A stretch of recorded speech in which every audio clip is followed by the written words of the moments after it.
तरबियत गाह में थे तो बाल बड़े हो गए हैं, तो मुर्शिद ने कहा कि जाओ बाल कटवा के लाओ। अब वो चले गए नाई के पास, हैं जी, बार्बर। तो पैसे जेब में हैं कोई नहीं, तो बार्बर को जाके नाई को उन्होंने कहा कि अल्लाह के नाम पे मेरे बाल काट दो। वो नाई को बड़ा समझदार था, उसके पास बंदा बैठा था जिसके बाल काट रहा था। उसने कहा उठ जा भाई, बड़ा गाहक आ गया, उसके बाल पहले काटने थे मुझे।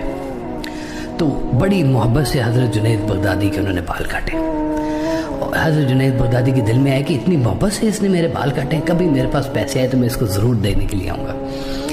तो उन्होंने बाल काटे बड़ी मोहब्बत से और शुक्रिया अदा किया कि आप मेरे पास तशरीफ़ लाएँ। तो हज़रत जुनैद बगदादी चले गए। कुछ अरसे बाद जब उनके पास पैसे आए तो वो गए दोबारा नाई के पास कि तूने बड़ी मोहब्बत से मेरे बाल काटे थे तो ये तेरा हदिया। उन्होंने कहा मेरा सौदा तो उसी दिन हो गया था, तुमने जब मुझे कहा था कि अल्लाह के नाम पे बाल काट लो। अल्लाह अकबर, सुभान अल्लाह। जब नाम अल्लाह का आ गया, मेरा सौदा उधर हो गया, तुम बीच में